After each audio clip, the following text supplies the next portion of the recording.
estava sem camisa e ele tinha uma barba que chegava ao seu umbigo, e ele estava embriagado. O desenho é exatamente assim, um cara sem camisa. Não, porque com certeza foi isso, com certeza. Um machado de chifre. Capacete de... E aí tá. Então, tudo tem limite, tudo tem limite.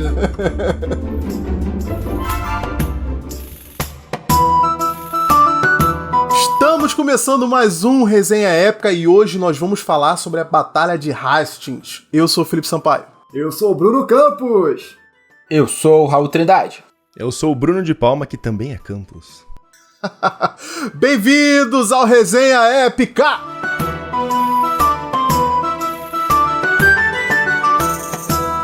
Estamos aqui hoje para falar da Batalha de Hastings. Falei certo, pessoal? Provavelmente. Momento em que o rei Guilherme, o Bastardo, se tornou Guilherme, o Conquistador. Batalha esta que é uma daquelas que mudou aí os rumos da humanidade. E hoje, mais uma vez aqui no Resenha Épica, o nosso amigo Bruno de Palma, do Caverna Medieval, dessa vez em vídeo, né? Só tinha participado anteriormente em áudio. Muito bom ter você aqui, meu amigo. Muito bom estar aqui também, gosto muito, me chame mais vezes. Vamos falar dos Templários. Temos que falar dos Templários, cara. E, inclusive, eu tinha que te chamar, né? A gente tinha que te chamar pra falar sobre essa batalha, até porque, cara, quando a gente joga, quando a gente procura, né? Fazer uma pesquisa aí no Google eu já vi, sobre a batalha, a primeira coisa que aparece é o teu vídeo, né? Lá do Caverna Medieval sobre essa batalha aí. É porque, assim, a Idade Média já é um assunto... No Brasil a galera gosta mais Roma e cruzadas, templários e tal. O assunto Idade Média não é um assunto, nossa, que todo mundo gosta e tal. E ainda você vai falar de uma batalha na Inglaterra, que não é nem em Portugal, nem na Espanha, nem na Itália, sabe? Que geralmente é a galera europeia que tá aqui. Tipo, foda-se a Batalha de Hastings, desculpa falar a palavra, 9 horas da noite... Mas, muito pelo contrário, pra mim essa batalha é uma das mais importantes da Idade Média, por vários motivos. Eu até fiz uma lista aqui porque eu fiquei pensando, tava lavando a louça hoje, falei, tá, quais são os motivos? Vai, pra não esquecer. Aí eu falei, não, vou fazer uma lista, porque posso falar a lista do que eu elenquei, do porquê que ela é importante? Favor. Cara, é o fim dos anglo-saxões na Inglaterra e início dos normandos, ou franceses, a gente explica isso lá na frente, mas acho que isso é o mais óbvio. Mas também uma coisa que passa despercebido foi o início do feudalismo, da forma que a gente conhece, na Inglaterra, que hoje chama dominação senhorial. Antes isso não existia na Inglaterra, o feudalismo é uma coisa francesa. Então foi Guilherme o Conquistador que implantou esse modelo. Óbvio que ele não foi na Inglaterra inteira, mas no sul, mas foi ele que implantou isso com a sua nobreza. Por causa dessa batalha, em homenagem ao Guilherme o Conquistador, foi produzida a tapeçaria de Bayeux. Eu tenho umas imagens aqui pra gente mostrar. Cara, é uma das maiores fontes primárias que a gente tem da Idade Média. Tanto que eu faço cota de malha, eu até trouxe aqui pra mostrar depois. Todo mundo usa esse desenho pra ver como que era a cota de malha nessa época e conta toda a história. Porque a gente tem poucas informações até a metade da Idade Média. Muitos registros são da igreja, muita coisa se perdeu, são poucos desenhos. E essa tapeçaria ela tem 70 metros de largura. E basicamente ela conta tudo que a gente vai falar hoje. Então, cara, importantíssimo para historiadores. O marco da cavalaria, se diz que começou a cavalaria, não é muito bem isso, mas marca por causa dos huscarls, a gente pode falar isso, huscarls, housecarls, sei lá. É importante, que eram os guarda-costas do Guilherme. É uma demonstração da fraqueza dos reis da época. Por que o rei francês não invadiu a Inglaterra? Porque foi um duque. Não é meio estranho? A gente pensa no rei como autoridade máxima, né? Quando uma nação invade a outra, a gente pensa na figura do rei. Exato. Imagina, como sei se lá... fosse um governador hoje em dia, né? Imagina Santa Catarina invadindo a Argentina, sei lá, sabe? Não faz sentido. É o Brasil que invade outro país. Não, foi um duque que invadiu um reino. Então, dá pra ver essa demonstração de fraqueza dos reis da época. É uma demonstração da fraqueza da igreja perante a alta nobreza. A gente vai falar sobre um período que estava acontecendo aí, que é a paz de Deus, que chamam, que é um desfacelamento da nobreza, dos reis, e um aumento da nobreza depois da queda de Carlos Magno. A gente falou de Carlos Magno lá. E a igreja estava meio fragilizada, ela meio que se empenhou em fazer uma paz. Ó, galera, não vamos brigar, não vamos tomar as terras da igreja, vamos ficar de boa todo mundo. Mas a igreja apoiou o Guilherme a fazer essa invasão. Então você vê que o cara não é qualquer merda, né? Cota de malha. Cristãos contra cristãos, né? Isso é bem... mas tem todo um histórico do porquê disso. A Inglaterra tá cagada, tá desfacelada lá. Vikings e tudo mais. Você tem cota de malha, então, tipo, quem estuda a armadura século 8, 9, 10, 11, essa batalha fundamental para isso. Disseminação dos castelos na Inglaterra foi por causa de Guilherme. O fim da era viking, a gente fala um pouco disso. A consolidação do francês como língua oficial da nobreza. Antes, todo mundo era só latim. E aí, com essa dominação, começou o francês a ser uma língua da nobreza, não mais o latim, em documentos e tudo mais. É um dos marcos da divisão da Baixa e da Alta Idade Média. E aí ela fica bem no meio de uma média Idade Média. Tem historiador que fala que existiram 3, ela representa bem essa média e Idade Média. E é a batalha mais encenada hoje em dia. Tem muita recriação de batalhas, que a galera realmente se veste e vai lá. E eles, antigamente era a cada 6, 5 anos, agora é todo ano. Eles vão lá em Hastings, onde aconteceu, que é no pé de um morro que tem uma abadia. A abadia hoje tá só umas paredinhas lá, né? Já foi a maior parte embora. E em 2006 foi o pico que eu busquei aqui. 3 mil pessoas participaram dessa reencenação. É mais ou menos, sei lá, 10%. De 10 a 20% do que realmente... Em algum momento vai ter um número suficiente pra fazer a simulação cara, igual, né? A gente vai falar então, dos números um pouquinho mais pra frente. Eu achei importante a gente gastar esse tempo pra ver como esta batalha... Assim, me diga uma outra batalha que teve tanta importância... Em vários tópicos diferentes. A gente ouviu aqui rei, igreja, castelo, armadura, cavaleiro. Pô, é muita coisa. Eu acho que a gente pode pontuar já o início dessa história com o rei Eduardo, o confessor, né? Que ele faleceu, né, em 1066, né? E isso que começa a desencadear os eventos futuros, né? Porque é um daqueles momentos de ruptura ali onde um rei morre sem herdeiro. Né? E isso na Idade Média sempre gera problema. Não existe vácuo do poder, né? Vácuo de poder é algo inexistente. Assim que um poder vai embora, imediatamente outro toma o lugar, né? Parece que esse maluco andou prometendo o reino pra galera, né? Cara, a gente pode gastar uns 5 minutinhos pra explicar a loucura desse maluco. Eduardo o Confessor, ele virou santo. E ele é o confessor. Eu fui buscar isso pra entender melhor. Lá no começo da Igreja Católica, século I, II, III, existiram, se chama a época dos mártires, né? Que eram pessoas, a maioria santos, que morriam em nome da fé católica. Então, literalmente, pregando a fé católica, foram assassinados e morreram como mártires, né? E se tornaram santos. Mas existem pessoas que também sofrem na vida, mas não são mortos por causa da fé, mas sofrem na vida por causa da fé. E é dado o nome de confessor. Então, Eduardo Confessor é porque ele foi beatificado, se tornou um santo. Ele não é um mártir, mas ele sofreu na vida, e a gente vai ver meio besta, meio fraco, vai. Sofreu pra caramba. Não morreu pela fé, mas já é o suficiente pra ser mas santo. Ele ajudou muito a fé, e aí ele virou o confessor. Pra resumir bastante, Eduardo Confessor é um cara bem fraco. Ele aparece, se eu não me engano, ele aparece lá no The Last Kingdom. Rapidinho, os vikings invadiram a Inglaterra, séculos lá invadindo a Inglaterra. Aí teve aquela parada da Danelaw, que basicamente dividiram a Inglaterra no meio ali, metade era dos daneses, porque os ingleses chamavam todos os escandinavos de daneses, então dinamarqueses, né? Então, Danelaw, dane-se lá. Essa zona toda, até que o Barba Bifurcada, um viking lá, um dinamarquês, invade a Inglaterra. Ele sempre tem os apelidos mais fodas, né? Não, e aí é o Canuto Grande, o filho dele, que vira o primeiro imperador do Mar do Norte. O cara era dono da Inglaterra, da Dinamarca, da Noruega e um pedaço da Suécia. Então se cria esse império do Mar do Norte. Só que o rei que tomou na bundinha foi o Eduardo Confessor, entendeu? Quem Canuto tirou foi Eduardo Confessor. Então ele é um cara fraco, perdeu para os vikings, tchau, abraço. E onde que Eduardo foi se refugiar dos vikings? Nos outros vikings, na Normandia. Então ele desceu lá para Normandia, ficou acho que 20 anos lá, qualquer coisa do tipo, 30, não sei. De 1016 a 1035 ele ficou lá na Normandia. E aí quem era na Normandia, o duque, era o Roberto I, que é, acho que é vô ou pai do Guilherme. Mas aí o Eduardo, um cara meio fraco, falou, nossa, obrigado por me deixar ficar na Normandia. Se eu morrer e não tiver herdeiros, você pode ser o próximo rei da Inglaterra. Quase uma troca de favores, né?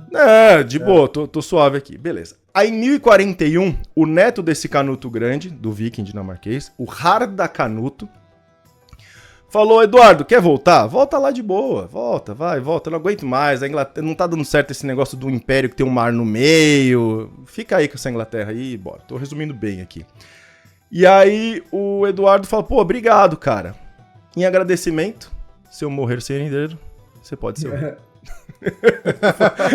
Ele falava isso pra todo mundo, então. Esqueci. Descobriu o segredo da paz. Política da boa vizinhança. Porque aí quando ele morresse, o problema era de quem ficasse. Tava morto mesmo. Ele tava tranquilão. Na época, ele morreu. O Harda Canuto já tinha morrido. O Roberto lá, que ele prometeu primeiro, já tinha morrido. Todo mundo que ele prometeu tinha morrido. Só que sobraram os descendentes, né? E aí é que começa a treta, né? Quando o cara morre, pra gente resumir bem, tem dois caras que falam assim, opa, você me prometeu aqui, você prometeu pro meu pai, pro meu tio, pro meu avô, enfim, se você morrer sem herdeiros, a Inglaterra é minha. E aí dois caras ao mesmo tempo, mais ou menos, né, vão em direção à Inglaterra pra tomar a Inglaterra. Cara, eu achei interessante uma coisa que você falou aí, você comentou, né, que ele foi pra uma outra terra de vikings, né, que era a Normandia. Isso é interessante, é até mostrado na série Vikings. Né? Isso, a Vikings mesmo. Isso, Vikings. Porque que o personagem que na série é irmão do Ragnar, né, mas é uma liberdade poética ali da série, mas o personagem que se chama Rollo, ele é levemente baseado, né, num personagem histórico. Né, que deu origem aos normandos lá. O Rollo realmente existiu, e em português é Rolão. É um nome bem bonito. E, basicamente, assim, Escandinávia é o nome que a gente usa hoje. Os medievais chamavam quem morava no norte de homens do norte. Por quê? Porque moravam no norte. E aí era Northman, né, em inglês, e Nordman, ou alguma coisa do tipo em francês. Então, normando é de Normandie, que é homens do norte, né, os homens que moram no norte. Pra gente resumir muito, quando os vikings atacam a Inglaterra, eles também estão atacando o norte da França, e aí o rei chega e fala assim, cara, não aguento mais, toma essa parte do norte aí, fica aí, faz o que você quiser e não enche mais meu saco, porque a Dinamarca, diferente do resto da Escandinávia, ela é colada na Europa Central, então você não precisa pegar um barco para ir para a França, os dinamarqueses simplesmente tinham que andar e chegavam na França, então era muito mais fácil, muitos dinamarqueses atacavam. E aí eles se expandiram e foram pra Normandia. Então a Normandia é como se fosse a Daniel lá na Inglaterra. O rei deu e falou, vai, é seu esse ducado. E deu esse título de duque, inclusive, né, pro Rollo, né, o Rolão, né. Rolão. E daí vem essa dinastia, né, de duques ali da Normandia, que são descendentes, né, desse povo ali da Escandinávia. Então quando a gente vai falar dessa batalha, basicamente são dois vikings que estão indo querer pegar a Inglaterra. Um viking que é o dinamarquês, um viking norueguês, desculpa, que se achou no direito porque o Eduardo o Confessor tinha prometido pro Harda Canuto ali o trono, e um outro viking que estava na França, na Normandia, porque também prometeu, acho que pro vô dele, ou pro pai, o trono, falou, também quero, e é isso. É justamente a morte do rei Eduardo que o Raul falou em 1066, né? Só pra gente pegar o fio da meada depois. E a batalha foi, coincidentemente, nesse mesmo ano, né? Aí eu acho que você podia falar um pouquinho desses dois vikings aí, quem que era cada um aí que queria disputar. O que aconteceu, assim, o Guilherme já tava se preparando, já sabia que acho que o Eduardo tava doente e tal, o Eduardo não. O Eduardo tava doente.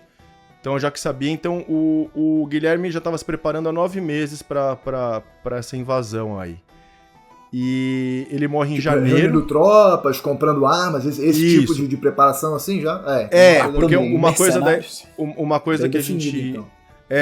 Uma coisa que a gente pensa é que os exércitos eram que nem hoje. Tá um exército pronto, vamos pra guerra, vamos, tá aqui, tchau. Não existia não exército. tinha exército nacional, né? Não tinha. Não tinha. Tinha as forças de cada nobre, e aí tinha, então, até você reunir uma tropa, e você vai falar de números e fala, nossa, demorou tudo isso pra reunir isso de gente? Mas era assim. E tinha cara que tava na bordinha, perto da Inglaterra, do Canal da Mancha. Tinha cara que tava no sul da França. Então imagina até o cara vir...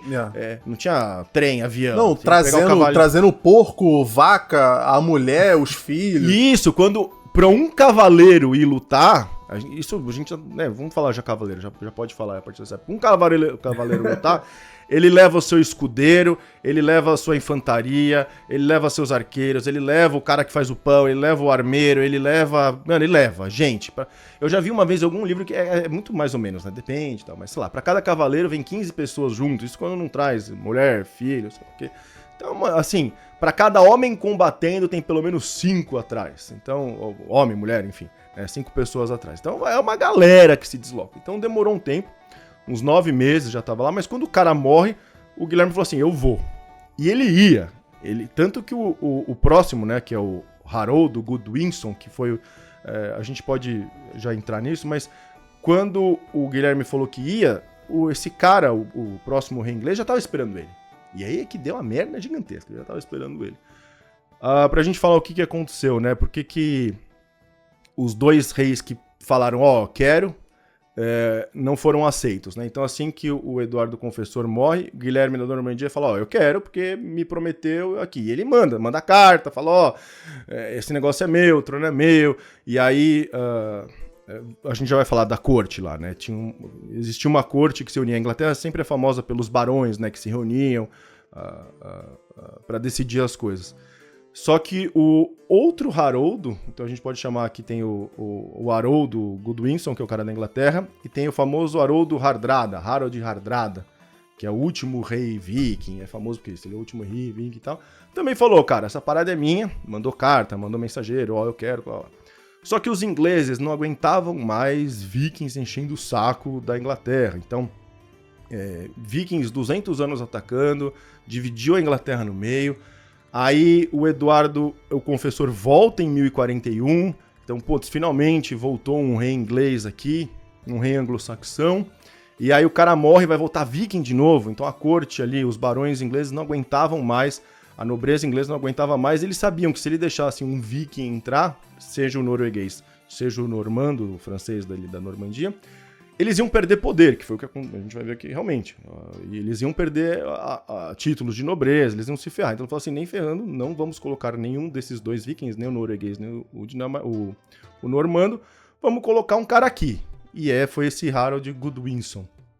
Haroldo Godwinson, enfim. Rola uma treta, né, entre os 2 Haroldos, uma batalha numa ponte, se eu não me engano, né? A Batalha dos Haroldos. Agora que a gente vai falar disso, porque o cara tava esperando no sul, lá no sul, tava esperando o Guilherme vir. Ele ia em abril. Só que deu um mau tempo e não rolou. Ele falou, não, é melhor a gente não ir porque o Canal da Mancha ele é muito violento e não é uns barcões, era tipo o barco viking na época, ainda era mais ou menos aquele barco viking. Então se tá muito ruim, o barco vai virar, vai bater na pedra, enfim, não é legal. Não precisa nem virar não, a viagem deve ser desconfortável pra cacete, né? Só por isso já dava pra adiar já. Não, mas ia perder, né? A marinha inglesa, né? Mas não existia, nessa época não existia marinha, sabe? As guerras navais eram raríssimas nessa época, na Idade Média, entendeu? Porque os barcos eles não eram feitos pra isso. No máximo você colava um barco no outro, atirava flecha e tentava invadir o barco do outro. Então era um negócio que tinha que ser bem pensado para atravessar o Canal da Mancha. Só que nisso, o Harold Hardrada lá em cima falou, cara, vou aproveitar que o rei tá lá embaixo esperando o outro e vou atacar por cima, e literalmente, atacar por muito em cima.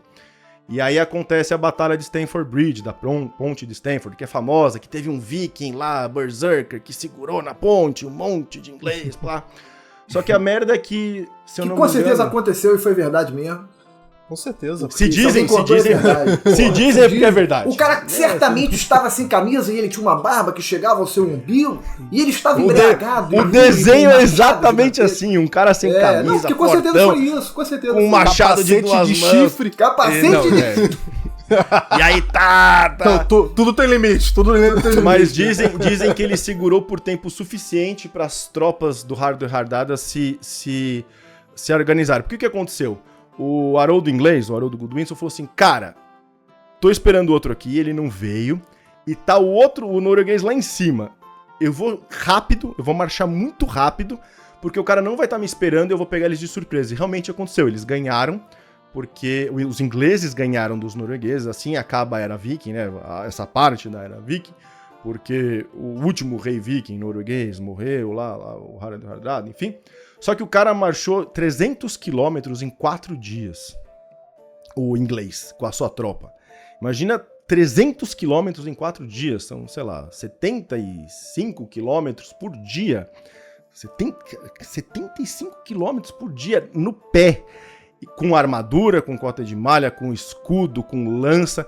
Então, assim, os ingleses chegaram, mas chegaram já derrotados e conseguiram ganhar. O BO foi que eles ganharam, né? A gente tem as datas, a Batalha de Stamford Bridge aconteceu em 25 de setembro. Eu marquei aqui. 25 de setembro acontece a batalha. Aí eles ganham, pô, legal. Desse mesmo ano, de 1066? De 1066, isso. Porque assim, então, o cara então morre... foram eventos sucessivos, né? Foram coisas rápidas ali, realmente... Imagina assim, ó, o cara morreu em janeiro, o rei morreu em janeiro. Uhum. Aí em abril o Guilherme falou, vou entrar na Inglaterra, só que deu um mau tempo. E aí ele falou, pá, não rolou agora. Aqui no Brasil, se a gente não mora no extremo sul, não tem essa marcação de épocas, de estações do ano tão forte. Então o verão, que nem de São Paulo pra cima é chuva e não chuva. Quanto mais pra cima, mais perto do Equador, ou tá chovendo ou não tá chovendo. Não tem um inverno que neva, não tem o calor tem de matar, mas não tem um inverno que neva. O outono não é tão outono. Agora na Europa, principalmente na Inglaterra, o frio é frio. É um frio desgraçado.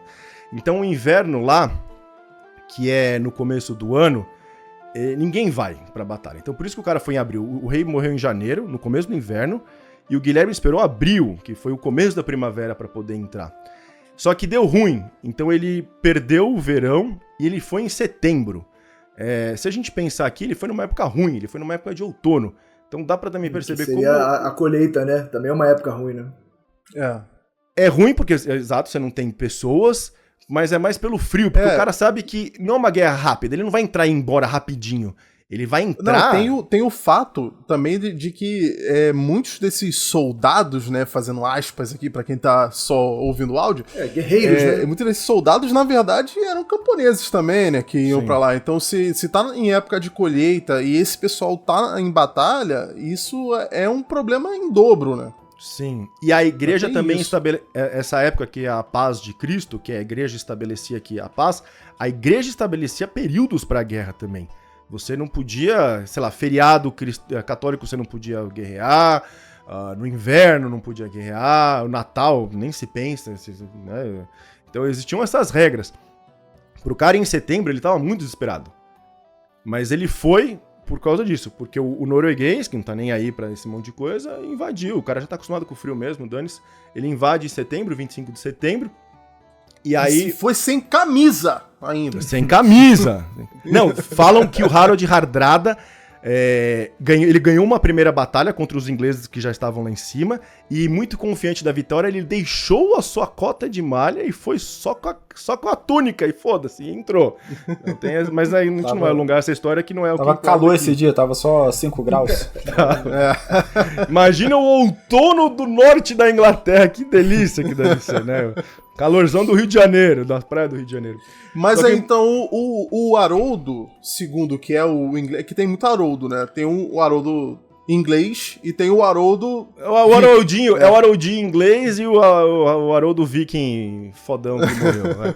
Então, o Haroldinho, né, em inglês, ele resiste a esse primeiro ataque aí dos vikings, né? Então, mas... Só que aí, logo depois, mas olha isso. O Guilherme. Não foi pouca coisa, né? 25 de setembro foi a Batalha de Stamford Bridge, então mais ou menos uns 4, 5 dias antes ele sai ali do sul da Inglaterra, em 4 dias ele marcha lá pra cima, acontece a batalha, aí ele descansa um tempo, e a batalha que a gente tá falando aconteceu dia 14 de outubro, 19 dias depois. Então, quando ele fica sabendo, porque ele não ficou sabendo, ele ganhou do Haroldão, do Viking, ficou um tempo lá, porque tem que descansar, batalha, calma, cuida dos caras. Em 7 dias... ele desceu os 300 quilômetros mais 20, que é pra chegar lá em Hastings. E aí a marcha foram 43 km por dia. Então o cara marchou 75 km por dia, guerreou, ganhou dos vikings. Ele tinha 15 mil homens ao total, perdeu 5, então tava com 10. Passou uma semaninha, ele teve que voltar 7 dias de novo marchando pra conseguir pegar o Guilherme lá embaixo. Então assim, a gente vai analisar a batalha, mas o Haroldinho é assim, se ficar o bicho pega, se correr o bicho come. Ele tava na rascado, porque se ele ficasse lá embaixo pegando o Guilherme, o Viking começava a dominar por cima, e aí ele subiu pra pegar outro cara, o Guilherme aproveitou e entrou, ferrou, entendeu? Não tinha muito saída pro cara. E imagina o desgaste, né? Exato. Desse exército. Como é que os caras já estavam pra enfrentar o Guilherme ali e já estavam, porra, fazer meu jabazinho, eu faço a cota de malha aqui, ó. Essa aqui é a cota de malha real mesmo, rebitada e tal. Cara, isso aqui, um cara ia pesar aí no mínimo uns 15 quilos de equipamento, 20 quilos. Fora, pô, tem que levar comida, tem que levar cama, tem que levar barraca.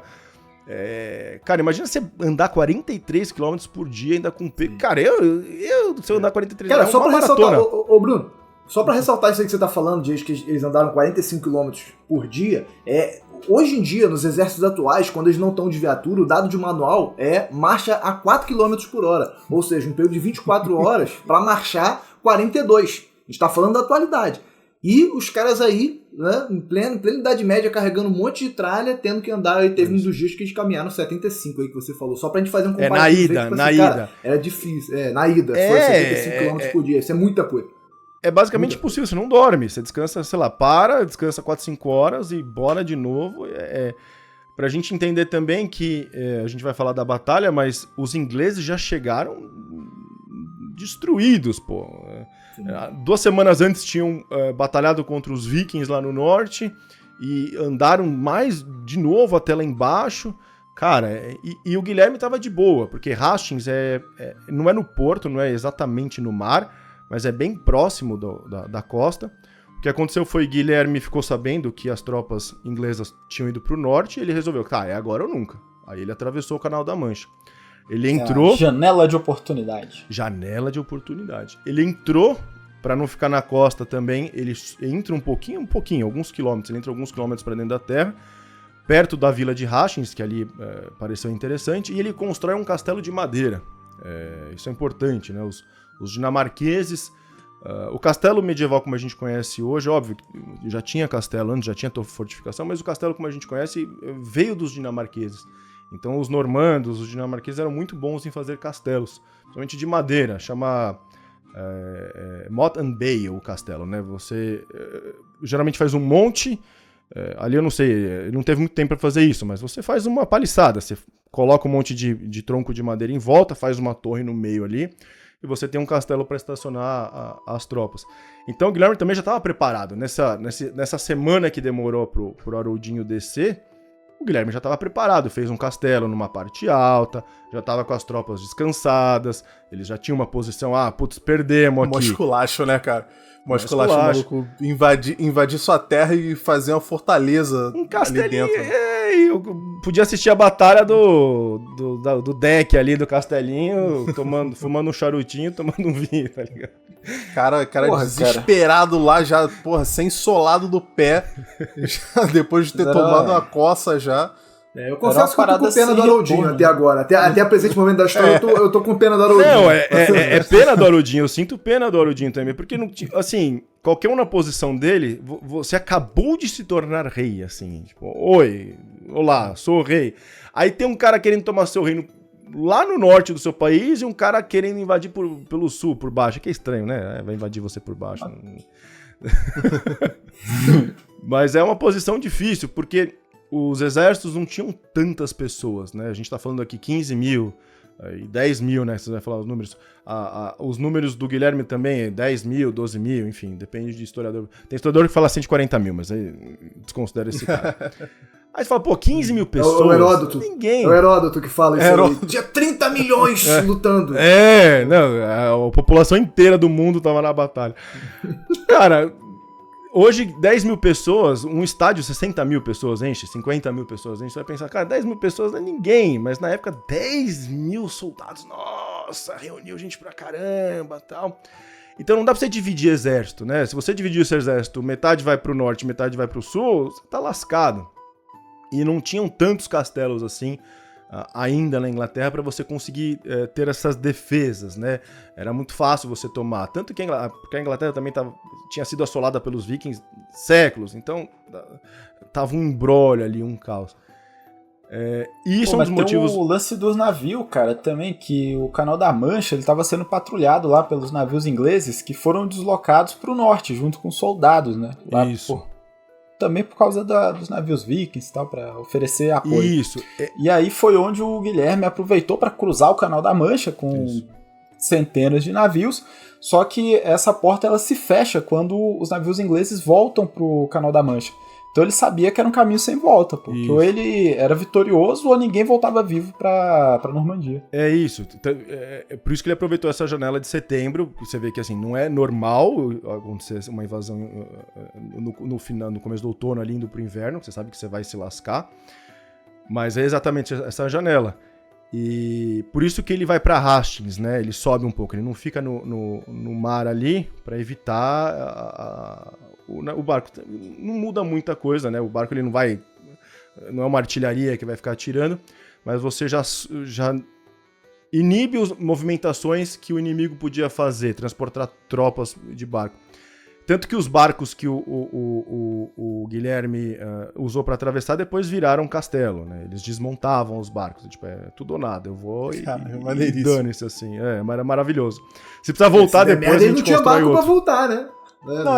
Não são todos, né? Reforça o que o Raul falou, né? Que, tipo assim, meu irmão, agora é tudo ou nada, né? Agora é tudo ou nada. Tem que ganhar aqui. Até a questão de provisões, cara, pro exército. Porque eles começaram a saquear as vilas, né, próximas a Hastings, justamente para conseguir provisões. Então, essa marcha acelerada lá do rei Haroldo era até para não dar tempo desses caras conseguirem se firmar de fato, né? Pegar eles ainda nessa momento ali de consolidação, né? Pegar eles com poucas provisões. Essa era a ideia. E você vê que mesmo assim o cara fez um castelo, né? Ele teve tempo de fazer pelo menos um... Imagina se ele tivesse mais tempo, fariam vários, né? É isso, entra numa cidade um pouco maior. O terreno, né? E fortifica uma cidade. Geralmente você não vai com todo o suprimento, porque é muito...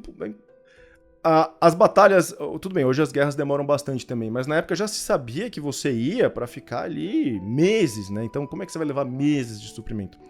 Já era sabido que você ia pro lugar e você ia conseguir lá. Então você estabelece uma base, esse castelo, e aí algumas milícias ali, né? Alguma parte da tropa vai em vilarejos e sai saqueando todo mundo e trazendo suprimentos. É um movimento bem padrão, assim. Nas cruzadas a gente vê muito isso com as tropas muçulmanas, enfim. Era normal isso, né? Você entra no lugar e sai saqueando. Mas como é que foi, cara, quando o Haroldinho ele finalmente chegou ali com essa tropa de ingleses, né? E deu de cara, né, com o Guilherme ali e os normandos, né? Como é que começou, assim? Foi logo uma batalha direta, assim, que ele chegou e que eles se encontraram? Houve a batalha ou teve uma movimentação antes? É um pouco mais difícil saber exatamente o que aconteceu, né? Porque carece de fontes. A principal fonte que a gente tem é a tapeçaria. A tapeçaria não tá escrito, olha só, demorou 2 dias. Você vê... Ela não é tão grande assim, né? O que se sabe é que, assim... não é igual aos filmes, a gente tem que tirar disso da cabeça que as batalhas não são que nem o filme. O cara chega, olha lá o inimigo, vamos! Sai correndo que nem os doidos e tal. Então assim, as tropas se dá um sprint de 2 km, chega o cara... Não, você esquece. Super... Cara. Porra, não, corri 2 km como se fosse 100 metros aqui, eu estou em condição de batalhar. Ainda pulo em cima do escudo do cara, né? A gente vê isso aí muito filme, realmente. Então assim, quando filme, né? Foda. Quem tiver aí em oportunidade, depois que acabar esse vídeo, entra no YouTube e coloca Batalha de Hastings, reencenação. Cara, você vai dormir, porque é o que era. Então assim, os exércitos se encontram ali em Hastings. Se eu não me engano, o Guilherme tá em cima. É um terreno assim, não é uma montanha, mas é como se fosse um declive, e aí você tem um barranco e em cima é uma abadia, porque não é exatamente em Hastings, é na periferia ali da vila, bem numa abadia. Então o Guilherme estava em cima e os ingleses chegaram por baixo. E aí, assim, não é que chega e já sai no pau. Se eu não me engano, foram 1 ou 2 dias. Então chega, monta o acampamento, vai conversar, tal, mas não tem conversa, tal. E aí acontece a batalha. E a batalha dura o dia inteiro, porque, assim, se posicionam as linhas e é linha contra linha, né? Então, eu não gosto muito daquela coisa de a história é feita pelos vitoriosos. Às vezes, quem perdeu constrói a história também. Mas nesse caso, a história foi feita pelos vitoriosos, porque a maior parte das informações que a gente tem dessa batalha é da tapeçaria de Bayeux. E quem fez a tapeçaria de Bayeux fez para homenagear o Guilherme o Conquistador. Então é óbvio que os normandos iam ser lindos, maravilhosos no cavalo e suprassumo, e os ingleses iam ser uns merdas, uns coitados, sem cavalo, nada. Então se teoriza, tem esse senso comum de que Guilherme, os normandos, né, Guilherme o Conquistador, os normandos tinham cavaleiros, tinham cavalos. Então tinha lá 1.000 ou 2.000 cavaleiros e o resto de infantaria, 10, 8.000 homens de infantaria, enquanto os ingleses tinham entre 7 e 10.000 infantaria e pouquíssimos arqueiros. Talvez pouquíssimos arqueiros fosse verdade, porque perdeu-se muito lá na batalha de Stamford Bridge com Harold Hardrada norueguês. Mas muitos historiadores atuais acham que os ingleses também tinham cavaleiros. Mas na tapeçaria nenhum inglês é mostrado em cima de um cavalo, até por essa superioridade. Se você olhar na tapeçaria, eu tenho aqui um minuto, só pra... Se você olhar aqui... Tu desenrolar a tapeçaria de 7 metros aí na frente da câmera. Não, eu tenho um livro muito legal, Armas, Tecnologia e Técnicas de Batalha do ano 1000 a 1500. Então eu uso muito de referência, até pra fazer batalha de malha e tal. E aí você tem aqui a tapeçaria, deixa eu ver aqui, ó. Então você vê que em pé estão os ingleses e no cavalo tá o normando. Então você vê na tapeçaria sempre os normandos de cavalo e sempre os ingleses a pé. Aí, os normandos ganharam por causa disso, os cavaleiros lá e os caras a pé, tudo fodido, cansado da viagem e tal. Mas não era bem assim. Só que é uma batalha devagar, entendeu? As linhas que vão se enfrentando. Realmente, Guilherme tinha os cavaleiros e você pode ter movimentação, porque o cavaleiro... Diferente do que a gente vê no filme, que vai na frente e tal, a cavalaria geralmente era usada para atacar os flancos, né? Então você imagina que você tem 2 linhas, as linhas elas se encontram e fica lá, a lança era a principal arma, né? Então você fica com o escudo, aquela famosa parede de escudo, e fica com a lança cutucando o amiguinho do outro lado lá e tentando achar uma brecha para estourar a linha do inimigo, porque o exército que ganha é o que consegue abrir uma brecha na linha inimiga, entrar por essa brecha e pegar o inimigo por trás. Se você pensar que são 2 linhas, o inimigo que conseguir quebrar a linha do outro e passar por trás, ganha. Essas linhas não eram linhas que você consegue ver o último cara. Às vezes a linha tem dezenas de metros. Então se estoura o flanco direito, o flanco esquerdo não sabe que estourou. E aí vem a tropa por trás e pega... Até reorganizar o exército. O cansaço também, mesmo que esteja relativamente próximo, o cara no meio do caos assim, ele vai olhar pro lado e... olha só, talvez... Não. É muito difícil. O cara tá preocupado em sobreviver, ele tem um cara na frente dele. Muito... Isso, é uma movimentação muito difícil. Então o cavaleiro, ele vem, a cavalaria é importante, esse começo de luta, porque antes o cavalo era usado para transporte, desce do cavalo e vai lutar. Mas começou a... Isso desde Roma já tem a cavalaria, mas na Idade Média não tinha muito esse costume de existir uma cavalaria. A cavalaria ela começa nessa época para atacar os flancos, né? Então enquanto as linhas estão se atacando, os cavalos vão pelo flanco, tentando quebrar essa linha e pegando o inimigo por trás. Então uma das teorias é que os normandos... A gente fala como é que foi, né? Que primeiro os ingleses estavam vencendo e tal, e aí mudou o jogo, e essa mudança de jogo pro lado normando, muito provavelmente foi por causa da cavalaria que conseguiu abrir brechas e atacar por trás. Tanto que na tapeçaria mostra o Haroldo, aí existe historiadores que falam uma coisa e outra, por causa da imagem ali, que o Haroldo foi atingido por uma flecha, mas ele também pode ter sido atingido por uma lança, então não sabe se... Foi uma flecha que pegou ele, ou se foi um cavaleiro que foi por trás e meteu uma lança. E é claro que vai mostrar, a arte ali vai mostrar o que for mais, olha, que glorioso, um cavaleiro, acertou o rei inglês, lá. Mas provavelmente essa batalha foi isso. Então a gente vê que assim, os ingleses estavam muito cansados, a batalha durou horas, Realmente, no começo, a batalha estava bem... Muitos historiadores falam que a batalha estava bem equilibrada, com essas linhas, um não conseguindo quebrar. Então, assim, quando quebrava, recua. Claro que tinha um comando ali, dava pra você, vamos recuar, galera, e aí recua uma parte e tal. Tem uma certa movimentação. Mas em dado momento, os ingleses estavam muito cansados, a cavalaria conseguiu o efeito que é esperado da cavalaria, quebrar a linha inimiga. A linha é quebrada e os ingleses não tem o que fazer, sabe? Eles estão em menor número, não muito, mas é algum número menor. Os arqueiros normandos são maioria, eles têm a cavalaria, provavelmente. Os ingleses também provavelmente tinham uma cavalaria, mas muito menor. Isso me chamou a atenção também, cara.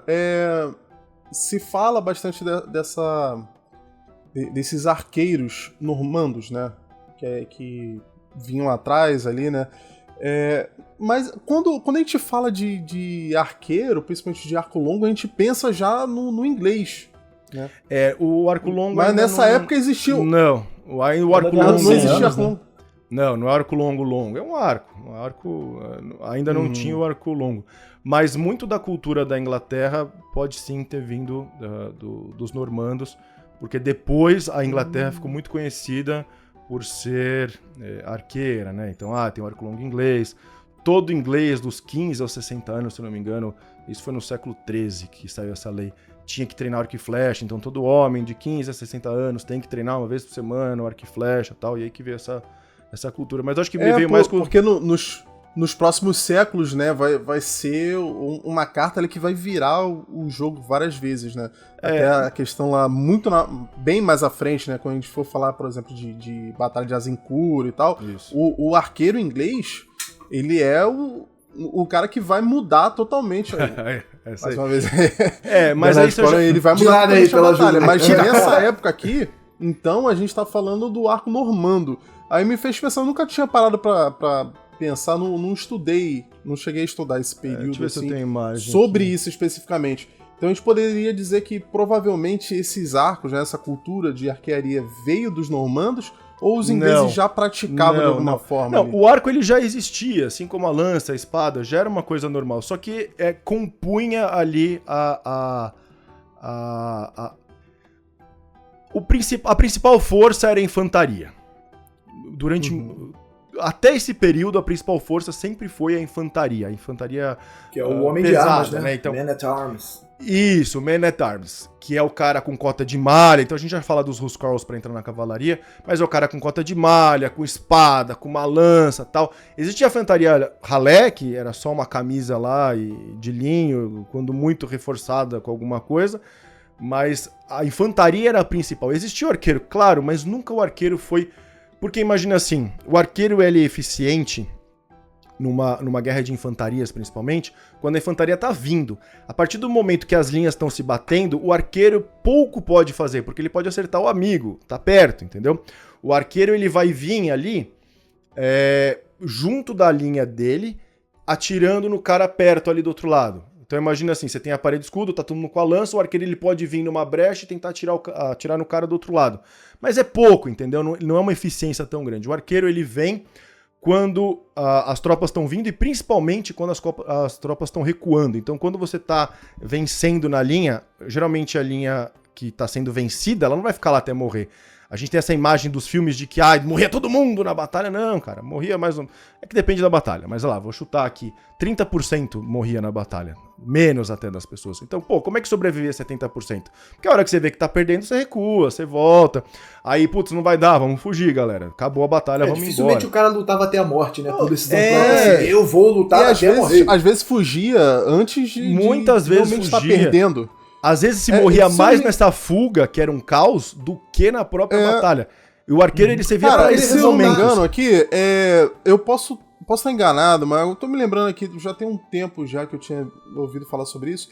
Parece que nessa própria batalha aqui, teve uma questão dessa, né, que o pessoal... Eu não lembro se tiveram alguns cavaleiros que fugiram e o Guilherme trouxe eles de volta, ou eles fingiram que iam fugir. Não teve uma questão dessa também? Se eu não me engano, o Guilherme foi dado como morto.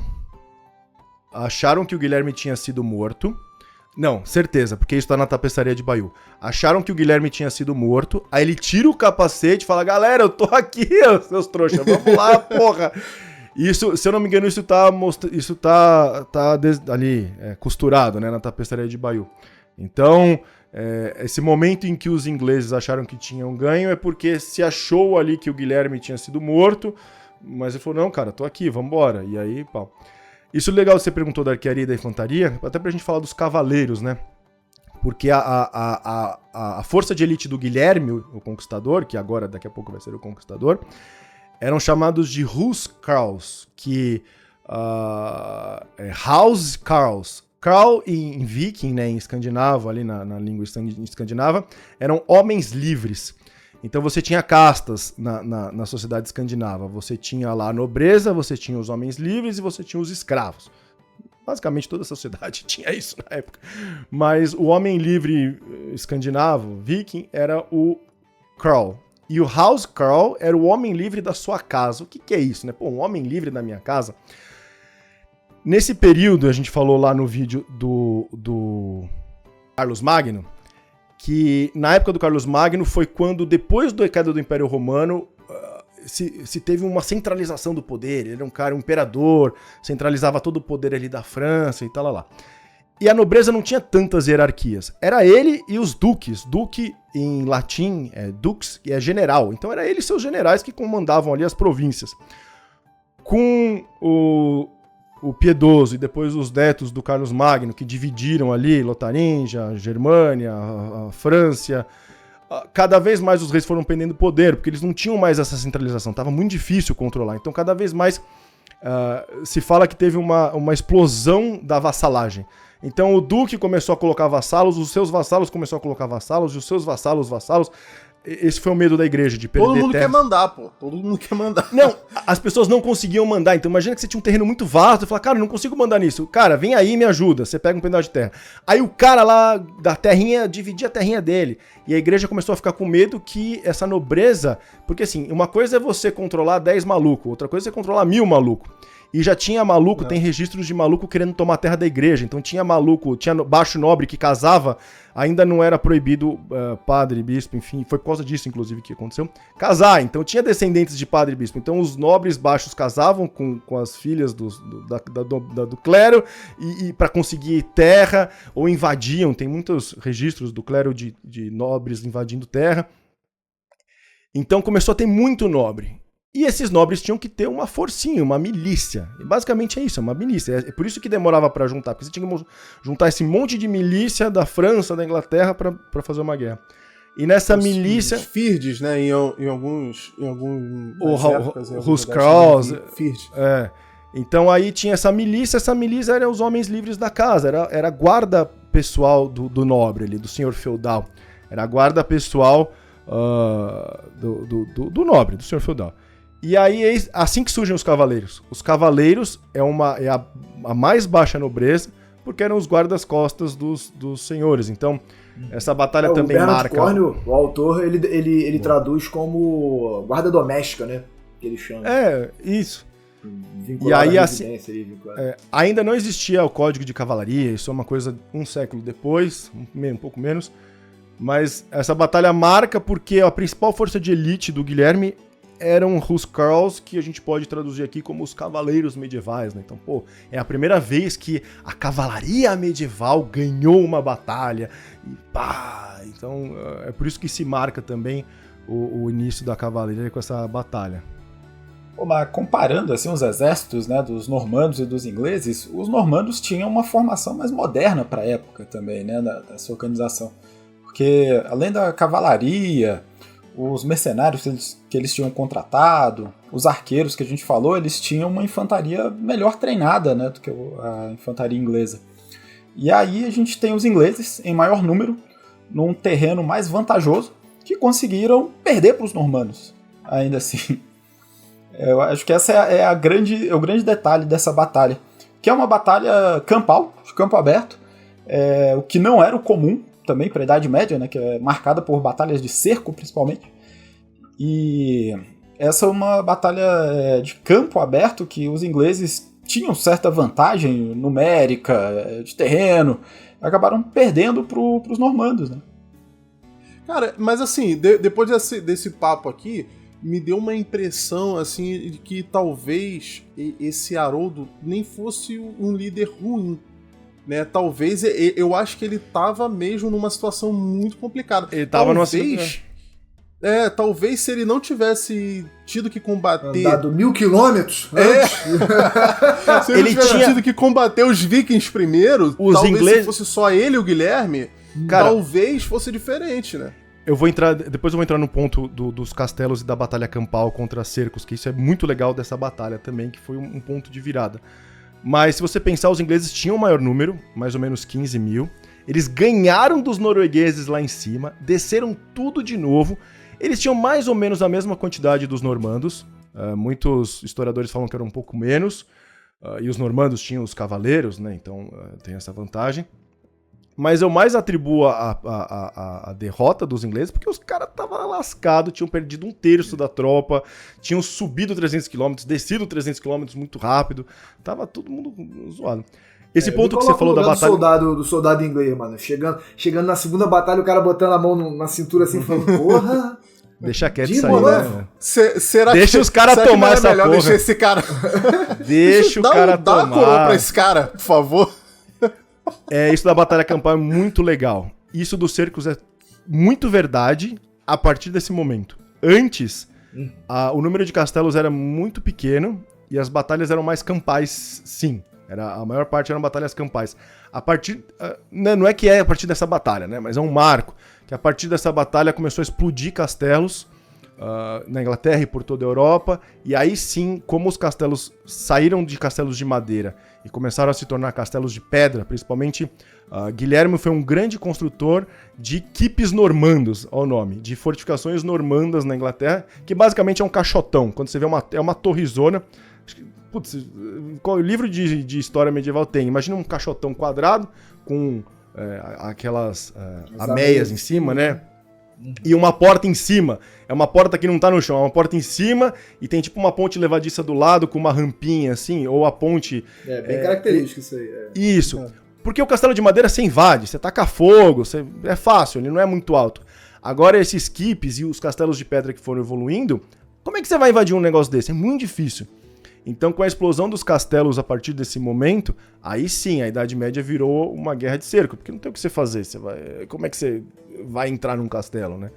Mas antes não se tinha essa tecnologia, tanto que nos livros do Bernard Cornwell, eu ainda não li todos, não li nenhum inteiro, mas se fala muito como...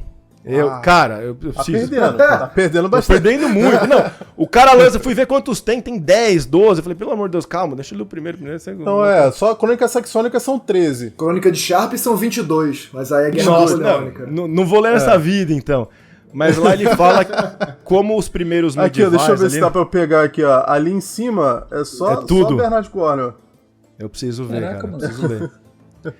Mas ele fala lá como... Tá no armário ali. Como os medievais, principalmente os ingleses, né, porque ele retrata muito da Inglaterra, não conseguiam reparar as antigas fortificações romanas e reparava com madeira e os castelos de madeira.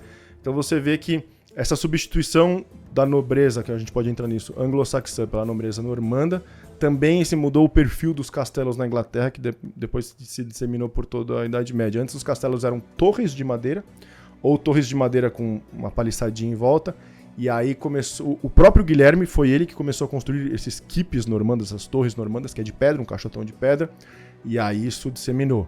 Então foi também essa transição de uma batalha prioritariamente campal, porque se você pensar, o Guilherme tinha um castelo, ele fez um castelo de madeira. Por que ele não esperou o Haroldinho vir e atacar o castelo dele? Porque ele sabia que o castelo dele não ia aguentar, e nem todas as tropas cabiam dentro.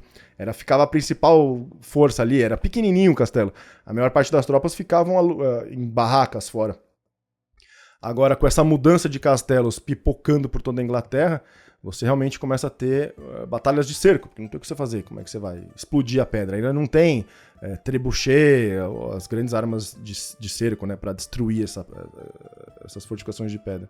E depois que o Guilherme, né, que depois vai ser conhecido como Guilherme Conquistador, né, ele consegue o trono da Inglaterra, né, que começam algumas características assim, né, que a gente consegue associar agora aos normandos, né, ali na Inglaterra, né, que o pessoal começa a falar francês e tal, e tem toda aquela questão, né, aquele problema de um rei inglês que é mais francês do que inglês. E a gente fez um episódio recentemente aí sobre o Ricardo Coração de Leão, né, que era um rei inglês que quase não ficou na Inglaterra, não falava inglês, né.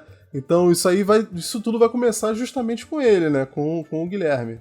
Sim, começa lá, porque a gente tem um francês agora, né? Teoricamente um francês, mas ele é mais um viking. Mas realmente começa, porque uma coisa da Idade Média é os nobres sempre estão família ali. Então se você pegar qualquer rei da Idade Média, ele é primo do outro rei, sobrinho do outro, tio do outro.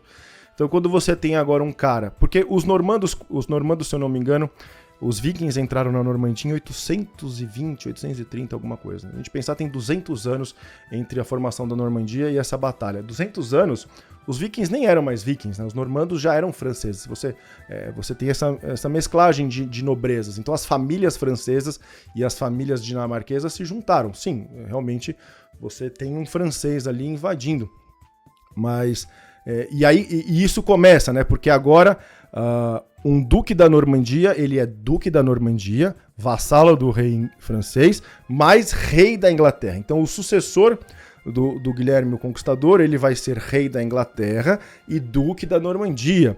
E aí você começa a ter essa coisa de reis ingleses também serem nobres franceses. Então você tem essa troca de, a Inglaterra também tem uma nobreza francesa. A maior parte dos nobres ingleses, dos barões ingleses, foram trocados por normandos, por franceses. Por isso que documentos começam a ser agora franceses, frente ao latim e tudo mais. Mas eu acho que isso foi o começo, mas a grande virada foi com os Plantagenetas, que eu acho que foi uns 80, 90 anos depois, que a dinastia do Guilherme caiu e entra o primeiro Plantageneta. O Ricardo Coração de Leão é um Plantageneta.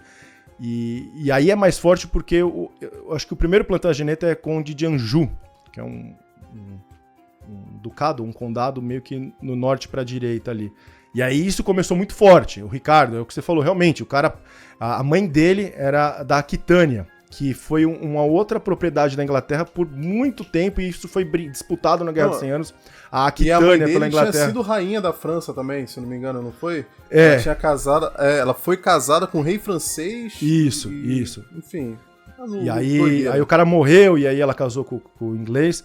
Entendeu? Então tem o grande problema da vassalagem, e aí até fica cômico, porque nesse período, que eu falei da disseminação da vassalagem, eu já li documentos que tinha vassalo com 23 suzeranos.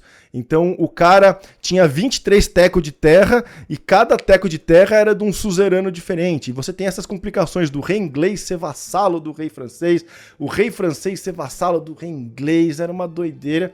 E isso realmente é o start do que vai ser a Guerra dos 100 Anos, que é essa disputa entre famílias inglesas e francesas ali por território, principalmente território dentro da França. Pessoal, essa foi a Batalha de Hastings e os seus acontecimentos em consequência ali, tudo que mudou na Inglaterra, né, como tudo virou meio que francês aí, mas a gente fala um pouquinho mais sobre isso em outro momento. A gente pode até convidar o Bruno novamente, meu xará aí, e deixar aqui também esse espacinho para ele falar um pouquinho do trabalho dele. Todo mundo já conhece ele do Caverna Medieval, mas deixar esse espacinho aqui para ele falar um pouquinho também. Obrigado, Bruno Xará Campos. Eu sou Bruno de Palma Campos.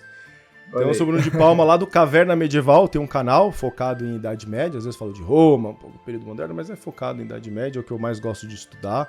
A Batalha de Hastings, eu gosto muito por causa da armadura, da cota de malha, do machado e tal. Então quem quiser saber mais, vai lá no Caverna Medieval, todo mundo super bem-vindo para saber mais sobre a história medieval. E obrigado eu gosto muito de participar aqui, obrigado pelo convite. A gente que agradece a sua participação. Pessoal, deixem aí sugestões de temas medievais pra gente convidar novamente o Bruno, beleza? Hoje a gente vai ficando por aqui. Um grande abraço e até o próximo episódio. Abraço, pessoal. Até a próxima. Valeu, pessoal. Até mais. Falou. Valeu.